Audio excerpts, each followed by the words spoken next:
NFLPA Chief Strategy Officer J.C. Tretter resigned from his position and has withdrawn himself from being the interim executive director position. This, of course, comes after the NFLPA executive director Lloyd Howell resigned last Thursday because of a lot happening. So the I guess part of it, we'll start with the lesser crazy serious part of it, is still serious. Money exchanged was he used NFLPA funds to bring business to Howell's, I believe, strip clubs or establishments. And it was like hundreds of dollars was spent to get people rides for the betterment of the organization or some ridiculous thing. And this has started coming out following Pablo Torre's podcast with ESPN over matters of the controversial confidentiality agreement the NFL and NFLPA have gone through involving the everyone's favorite word in sports, collusion. Because it seems like the NFLPA sued the owners, alleging they were colluding to prevent guaranteed contracts following Deshaun Watson's guaranteed money contract with the Cleveland Browns, which has led to a firestorm where on, I believe it was July 9th, it officially came out that the NFLPA and NFL agreed to keep collusion findings secret, because that's a great idea, is to make sure no one finds out about the collusion agreement you made, because no one should know about it. But what happens when someone does know about it, Steve? It causes an entire explosion. Your thoughts, sir? Well, oh boy. Let's start with this. Now you know why there's a delay in the negotiations between the Yes, we do. The NFL and the Players Association about an 18th game. Yeah. Okay. They're kind of pushing it back. I'm thinking, why would the NFL want to push it back? It's because there's nobody over there to negotiate with. No. Mm-mm. And this has been... So, I mean, in other words, there's a domino to this. Like, they'll hire somebody. This will be contentious because there's a lot of people that want it. And so the NFL can now lock in completely at the moment, on ESPN because they are not letting that group off the hook. Nope. Right? Not in the least. You mean you're paying the NBA more than you're paying us? I don't think so. So it's a mess, but it's a mess that deals with power. Power brings with it a mess. People get too much of it, right? Lloyd Howell looked like he had too much of it. NFL owners have sometimes too much of it. You know, the best leaders are the ones that are judicious in their use of it. They try not to take advantage of it. I mean, when I mean personal advantage, personal advantage. Yes. Howell's accused of taking personal advantage of it. Now, I don't know what J.C. Tretter's problem is. Yeah. That part I don't know. I think the Tretter part of it was more of he was involved, he was part of it, he got a lot of criticism and said, I'm just going to stay out of this. He was the players' president in 2023 when Howell was elected. He was kind of involved in all of this, so I think he just was like, I'm out. He denied having access to the collusion grievance or being involved in any way with it, but I think this is one of the ones where he kind of was like, I need to go. Like, the players don't trust us because you're sitting there as a player for the NFL because they didn't find out about this at all. They knew nothing. No. Which was the bigger problem here, is that the NFLPA did something for the quote-unquote for the players, didn't tell the players, and now the players are like, what the heck? We would have liked to know about this because it's kind of big, because the main problem is this case centered around the Deshaun Watson contract, where it was a guaranteed $230 million over 5 years. And right after that, Kyler Murray, Lamar Jackson, Russell Wilson all signed contracts that were not fully guaranteed nor close to fully guaranteed. Right. And there was a thought of maybe NFL is colluded to basically say, never again are we doing that. Right. So that is the issue here. And it's due to text exchanges that happened apparently during the March 2022 owners meeting right after Deshaun signed his contract in March 18th of 2022. To me, it's kind of hard to sit there and talk about collusion when Myles Garrett's getting $40 million a year, T.J. Watt's getting $41 million a year, Dak Prescott's getting whatever he's getting. Saquon Barkley went out and signed a 3-year, $37 million contract, then again an extension to $51 million. Where's the collusion happening? Okay, they're not tamping down salaries. What's Dak Prescott's contract? I mean, now, where's the collusion? What, because they none of them changed teams? It is over the guaranteed number because you look at the NBA, a lot of those contracts are fully guaranteed. But the NFL has never done that. When Kirk Cousins got a guaranteed deal, it was earth-shattering because that doesn't happen in the NFL. No. A lot of Kyle F. signs a 7-year, $140 million contract. Congratulations, Kyle. Then you actually read it. First 3 years are guaranteed. There's a bonus in there, the whole thing. But you got to make the team the other 4 years to get the rest of the money. Yeah.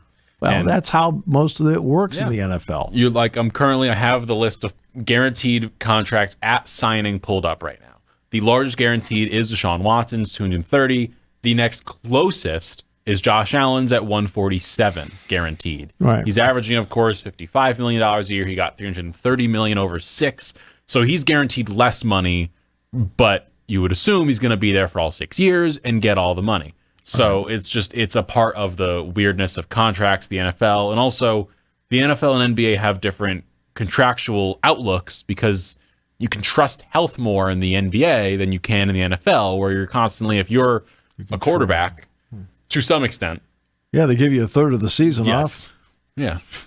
It's great. Yeah. And if you're a quarterback, you can't get that because they need Josh Allen every week. They need Trevor Lawrence every week. Like, you're sitting here and they need them every week.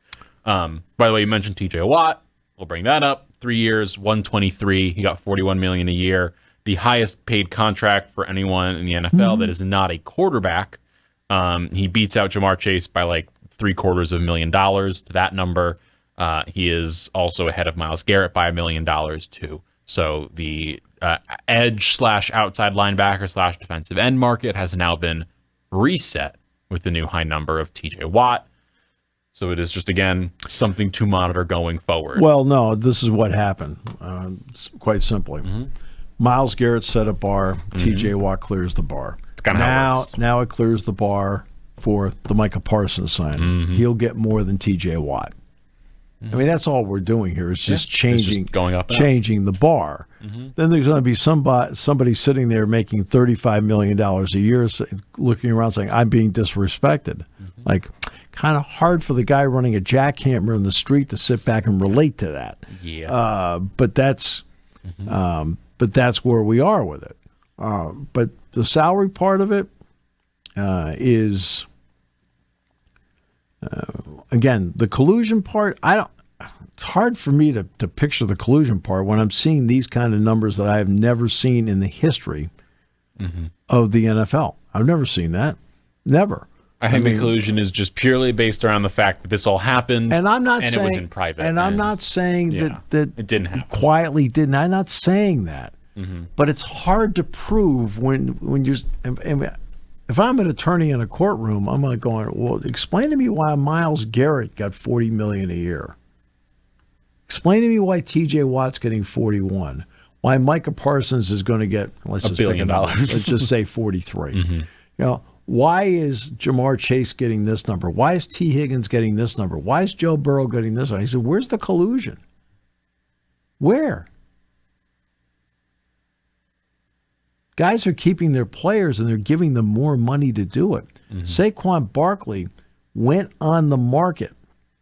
Now, if Saquon Barkley had gone on the market and he and Derrick Henry had similar contracts, that would be very eyebrow raising. Yet Henry signed a 2-year, $16 million deal, $8 million a year. Barkley signed a 3-year, $37 million deal, right, with Philadelphia. Where's the collusion there? We're talking about two players now. We're talking about two players that changed teams. All these other players we talked about did not change teams. Okay? They changed teams, yet they got different contracts in length and in money. Now, since then, Henry has had a renegotiated contract with the Ravens, and Saquon has had a renegotiated contract with the Eagles. That, to me, becomes difficult. I'm talking about the ability to prove collusion. Where's the collusion? In other words, you've got to bring that up in a courtroom. Okay, what's the collusion here? 2 running backs. Running backs allegedly devalued in the league. Well, 2 guys that put on a show last year that were incredible. Each one stayed with their current teams, and each one got a raise. I mean, that's where it becomes dicey to prove.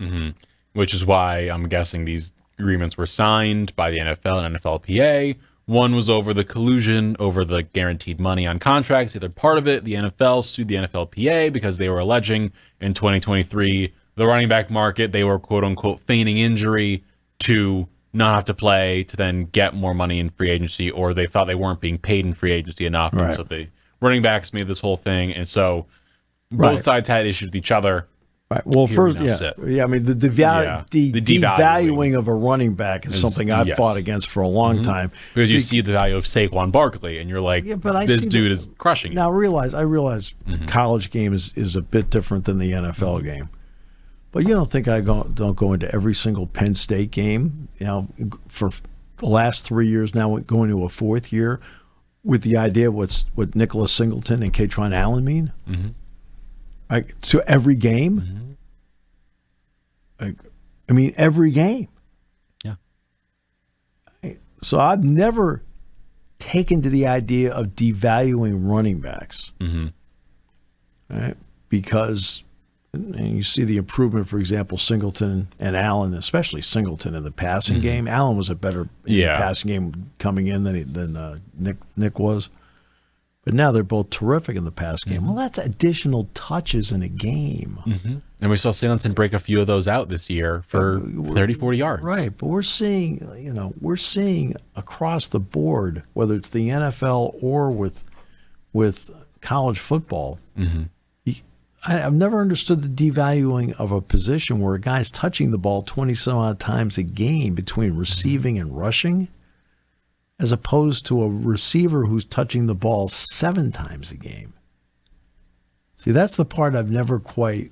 I mean, I realize the big play, the chunk play, a chase makes a chunk play. Well, Pickens would drop the ball. Jefferson. No, Pickens would drop the ball. Would. Yeah. Yeah. And then he'd blame the quarterback. That's Dak Prescott. That's Dak Prescott's issue. Yeah, the highest paid quarterback in the NFL in terms of average annual value. The AAC, by the way, rebranding itself as the American Conference, okay, which they had to do because it's look, the AAC is too close to the ACC. Just calling themselves the American Conference, great. Now the WNBA players want more money. Yes. So I want to get into that for a second because it is easy to take a cheap shot at the WNBA players when you're in a business that a year ago, last fiscal year, lost $50 million. Like, you want more money? Okay. The WNBA salaries have been tamped down forever. Forever. You're going to tell me what the value of a Caitlin Clark is to that league, or what the value of an Eskew is to that league, or what Stewie means to that league, or what Angel Reese means to that league. They should be getting contracts that are commensurate with what the attendance they bring in, and also the fact that what they mean to the TV contract. The current highest contract in the WNBA is Jackie Young at about a tiny bit over $250,000 a year. And that's, I mean, and while that seems like nice money, and it's not for a full year, it's for a season. The season lasts, 5 months? Yeah. But I'm sorry, let's take Caitlin Clark. I mean, if she's getting $250,000, I say this with all due respect to Jackie Young, but what's Clark worth? $2-3 million a year? She's currently sitting at 84.5. Right. I mean, Those are ridiculous numbers. Now, I realize that the WNBA is sitting there and the product has never been hotter. Mm-hmm. The product has never been more viewed, but they still have a lot of issues. Mm-hmm. A lot of the franchises have moved out of NBA arenas into the smaller arenas. Mm-hmm. Not all. Like the Liberty still play at Madison Square Garden, for example. I believe the Dallas Wings still play in American Airlines, I I think. think they do. But like the Atlanta Dream, they moved out. I mean, the Chicago Sky moved out, right, to smaller arenas. Okay, I'm just saying. I'm trying to take everybody through the whole thing. Elements that people, let's be honest about it, okay? How many of you even know this? Come on. I mean, seriously. Like, there's a couple of you? Most of it, this is news to you. Okay? It's news. The NBA still subsidizes this. And not only that, I mean, despite having all those people in last year and more popularity than ever, they lost $50 million. Now, that's going to be their argument on that side, but there's no way that they should not be getting more money. There's no way. Now, I don't know who in that league is making money. Like, I don't know how much the commissioner gets paid. I don't know how much. I don't know. Somebody's got to be getting something. But when you got players in that league making $84,000, come on.